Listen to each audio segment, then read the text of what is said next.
In competitive gaming, we're all chasing that one thing: speed. That tiny split-second edge that can literally win you the game. But here's the real question.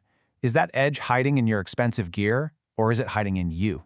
Well, let's dig in and find out. Okay, so you've seen the ads, right? Every gaming company out there is shouting from the rooftops about giving you a competitive advantage. They're selling us these keyboards, these mice, all claiming to shave precious milliseconds off our response times.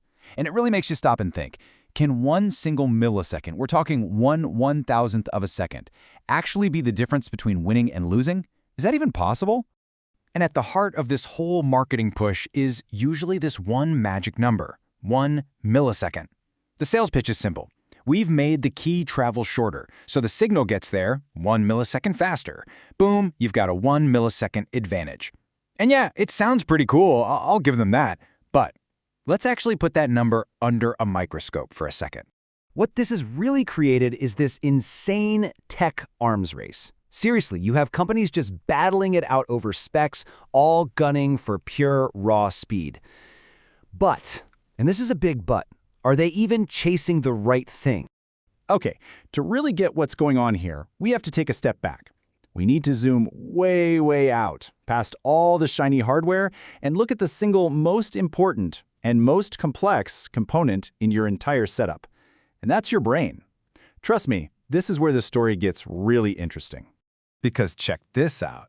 While your keyboard is fighting tooth and nail for that one tiny millisecond, your brain has this built-in delay of around 250 milliseconds. That's a quarter of a second. That's just how long it takes for you to see something, for your brain to go, oh, I should do something, and then to actually send the signal to do it.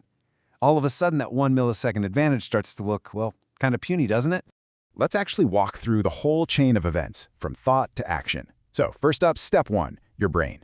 This is the big one, the heavyweight champion of latency, eating up 200 to 250 milliseconds. Next, your PC has to process everything. That adds another 10 to 50 milliseconds.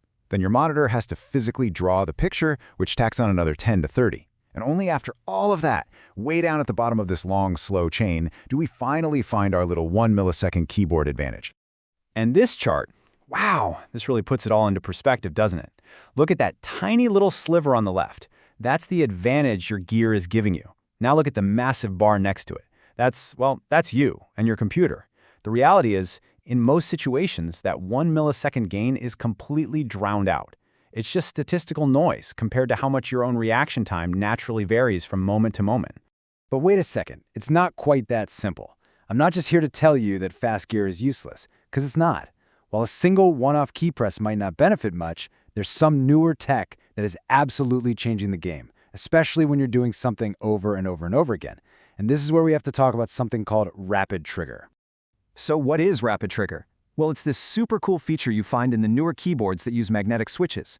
See, normally a key has to travel back up to a certain point before you can press it again. But with rapid trigger, the keyboard sensors can tell the exact instant the key starts to lift, and it resets right then and there. This means you can press it again almost instantly. And here's where it gets really interesting when you compare them side by side. A standard mechanical switch has to travel all the way back up past a fixed point to reset. But a Hall effect switch with rapid trigger, the moment the firmware sees it moving up, even by a hair, it's ready to go again. Think about spamming abilities in an MMO or quick AD strafing in an FPS. For those kinds of actions, this is an absolute game changer. To really see what this looks like in the real world, let's take a look at a case study from this Attack Shark analysis.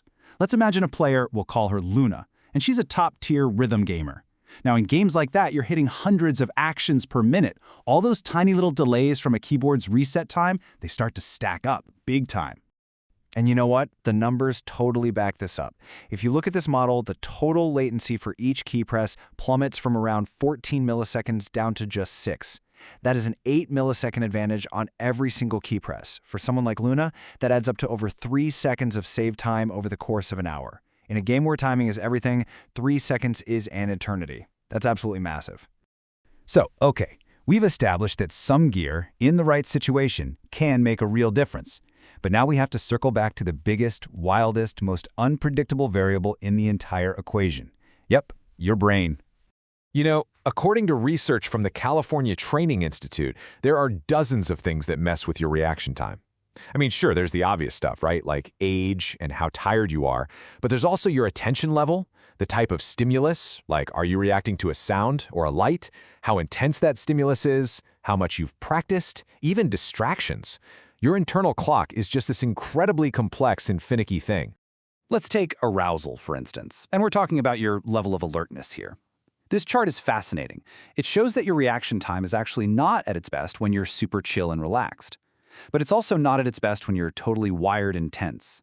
The fastest reaction times happen in this perfect sweet spot right in the middle.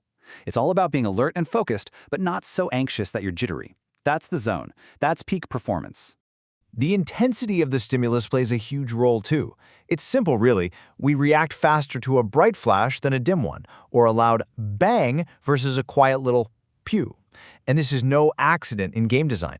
Think about it. Those super sharp, distinct audio and visual cues for important abilities, they are literally designed to hijack your brain's response system and make you react faster. And hey, here's a little fact that might make some of us feel a bit old. Your own biological hardware. It has a peak performance window.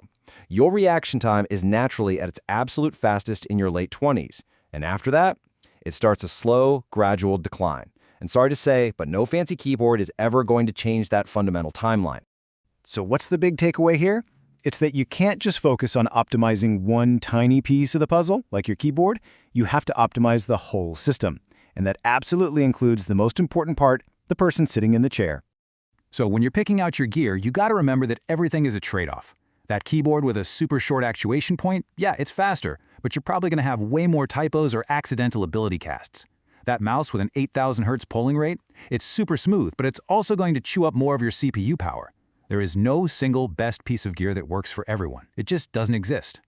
And please, whatever you do, don't forget about ergonomics. Seriously, a mouse that actually fits your hand and grip style can prevent injury and make you way more consistent than any fancy sensor ever could. Your comfort is directly tied to your performance. Period. And in the end, it really all boils down to this one idea, which is summed up perfectly in this quote.